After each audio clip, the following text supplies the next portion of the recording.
কিছু মহিলা এমন ফর্ম ফিল আপ করেছেন যেখানে লিখেছেন আমি লক্ষ্মী, আপনি লক্ষ্মী ভান্ডার পান, লিখেছেন ইয়েস, লিখেছেন অন্নপূর্ণা ভান্ডার চান, লিখেছেন নো, মানে ওইটা টিক মারতে ভুলে গেছে, ওই টিকটা মারতে অনেকে ভুলে গেছে। বাট আপনাদের এটা চিন্তা করার কোনো কারণ নেই যে আপনাকে বেছে বাদ দেওয়া হয়েছে, কারণ এখানে বাছার কোনো option block office, SD office, DM অফিসে ছিল না। সেইগুলোর জন্য আমরা এডিট অপশন রাজ্য থেকে চেয়েছি। অন্নপূর্ণা যোজনাতে যারা সিটিজেন পোর্টাল থেকে অনলাইনে ফর্ম ফিল আপ করেছে এমন সংখ্যা আমার ব্লকে মোটামুটি 44,500। তাহলে গত 1 তারিখে যে লিস্টটা স্যাংশন লিস্ট সংখ্যাটা 35,000 মতো, যাদের টাকা ঢোকেনি তার সংখ্যা প্রায় 9 থেকে 9,500। সেই সংখ্যাটা 1 তারিখে আমরা বুঝতে পারিনি যে কত টাকা ঢোকেনি, 2 তারিখেও বুঝতে পারিনি, 3 তারিখে আমাদের কাছে একটা লগ ইন দেওয়া হয় ভিডিও দেখে, দায়িত্ব নিয়ে ওই কারণে বলছি। 3 তারিখের পরে 4 তারিখে লগ ইনটা আমরা খুলতে পারি। 4 তারিখে লগ ইন খুলে আমরা দেখতে পাই যে আমাদের মোটামুটি 9,000 থেকে সামথিং কিছু আছে যাদের টাকা ঢোকেনি। তাদের প্রথমে ছিল রিজেক্টেড লিস্ট, পরের লিস্টটা চেঞ্জ হয়ে হয় আন্ডার এনকোয়ারি। ঠিক আছে, আন্ডার এনকোয়ারি যে লিস্টটা আছে সেইটা দুরকমভাবে আমরা এনকোয়ারি করার চেষ্টা করছি। এক হচ্ছে সেখানে নাম্বার দেওয়া আছে, ফোন নাম্বার। 2 নম্বর হচ্ছে ফর্মটা যেটা আছে সেই ফর্মটা আমরা চেক করার চেষ্টা করছি।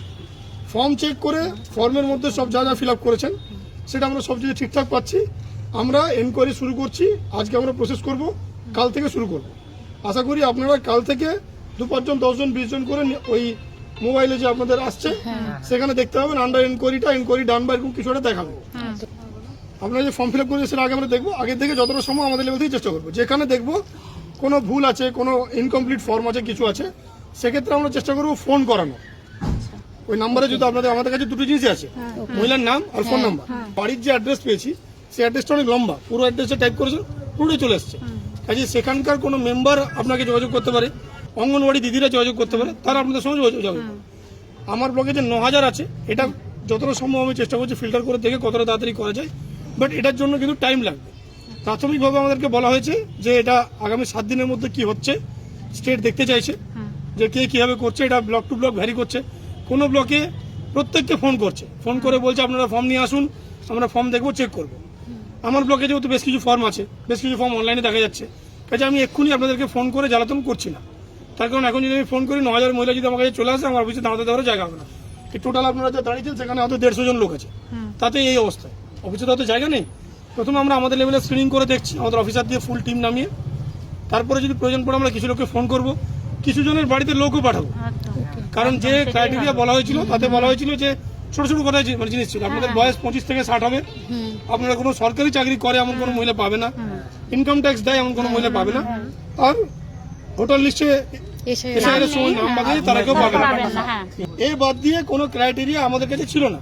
কিন্তু পরে কিছু মানুষের ধারণা হয়েছে যে বাড়িতে কেউ চাকরি করার টিক মারলে সে পায়নি, কিন্তু এটা পুরোটা সত্যি আমার মনে হচ্ছে নয়। তার কারণ আমি আজ সকালেই লগ ইনে খুলে যেটুকু দেখলাম, সকালে ডিএম স্যারের মিটিং হলো, তাতে কিছু ফর্ম আছে যাদের বাড়িতে চাকরিও নেই, যাদের ইনকাম ট্যাক্সও নেই, যাদের কোনো অসুবিধা নেই, কিন্তু তারা বাদ চলে গেছে। এবার শুনুন কেন বাদ চলে গেছে সেই কারণটা কিন্তু আমাদের কাছে আসেনি, কোনোভাবে বাদ গেছে, টেকনিক্যাল কোনো প্রবলেম হচ্ছে, কিছু হচ্ছে, সেটা আমাদের কাছে আসেনি। কিছু বাড়িতে এমন আছে মহিলা যে হাজব্যান্ড বা বাবা চাকরি করেন তারা পেয়েছে, কিছু জায়গাতে আছে যে ভুল করে ফর্ম ঠিক করেছেন তারা পাননি, কিছু ফর্মে ভুলও আছে। আবার যে যদি এডিট অপশন আমাদের এখন পর্যন্ত এডিট অপশন পাইনি, তাহলে এখন আমরা যতটা সম্ভব ফর্ম চেক করে আমরা চেষ্টা করছি কতটা করা যায়। এর পরবর্তীকালে আমরা কিছু মহিলা দিদিমণিকে আমাদের দিদিরা ফোন করবে, কিছু ক্ষেত্রে অঙ্গনওয়াড়ি দিদিমণি যাবেন, এই জন্য ওয়েট করুন। আর এমন ভাবার কোনো কারণ নেই যে আমার বাদ গেছে কারণ এটা, আপনিও তো ভাবছেন এটা কারণ, কিন্তু সেটা যে কারণ সেটা আমরাও জানি না, বুঝে গেল। একই প্রশ্ন বারবার করবেন না। কেউ চাকরি করলে বাদ যাবে কিনা, সে যদি নিজে চাকরি করে তাহলে বাদ যাবে, কিন্তু নিজে চাকরি করলে অনেক ক্ষেত্রে আছে যে সে লুকিয়েছে, সে লুকিয়েছে, সে পেয়েছে, সেইগুলো আমাদেরকে এনকোয়ারি করার জন্য পরে আবার অপশন দেবে, যেটা আমরা জানতে পেরেছি। এমনও হতে পারে মাননীয় মুখ্যমন্ত্রী যেটা বলেছেন মিটিংয়ে বা আমাদের ইয়েতে প্রেসে, যে যত মহিলা এই সুবিধাটা পাচ্ছেন তাদের প্রত্যেকের লিস্টে একটা পাবলিকের কাছে কোনো পোর্টাল থাকবে, সেখানে সম্ভবত দেওয়া হতে পারে। সেখানে আপনারা যদি মনে করেন যে আপনার পাশের বাড়িতে কেউ আছে যে সরকারি চাকরি করে, সেন্ট্রাল গভর্নমেন্টে চাকরি করে, অথচ সে পাচ্ছে, তখন আপনারা কমপ্লেন করুন, তার এনকোয়ারি হবে, তার চাকরির কি হবে পরে কথা, কিন্তু টাকাটা কিন্তু ফেরত দিতে হবে। আর চাকরি তো একটা কালো দাগ লাগবে। এখন যারা পায়নি সেই 9,500কে যাতে পায়, কারণ আমার ধারণা এখানে খুব বেশি বড় লোক মানে 9,500-এর মধ্যে 100, 200, 300 হয়তো বাদ যেতে পারে, বাট বেশিরভাগটাই হয়তো হবে, সেটা আমার ব্লক সম্পর্কে যেটুকু ধারণা হয়েছে।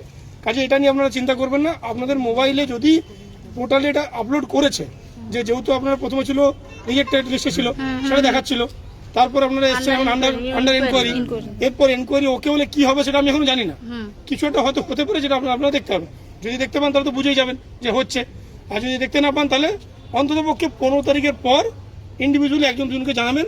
আমার মনে হয় না যে ভিড় করে আসার দরকার আছে, কারণ যেটা হবে সবার জন্য হবে, এমন নয় কি বাদ হবে। আর সব থেকে বড় কথা, কী কারণে বাদ গেছে, সত্যি কথা কী কারণে বাদ গেছে সরি, সেটা আমি বা আমরা কেউ জানি না। আমার সামনে পঞ্চায়েত সমিতির সরকারি সাহেব দাঁড়িয়ে আছেন, বাকি যারা আপনি জিজ্ঞেস করতে পারেন যাকে, লোকজন বলতে পারে অনেক কিছু যে আমি এই কারণে গেছে ওই কারণে গেছে, কিন্তু কী কারণে বাদ গেছে তার কোনো ডাইরেক্ট কোনো পার্টিকুলার কোনো জিনিস এই কারণেই বাদ যাবে, তার 4টে যে ক্রাইটেরিয়া ছিল, যেটা লিখিত অর্ডার ছিল, সেই 4টে ক্রাইটেরিয়াই এখনও আছে।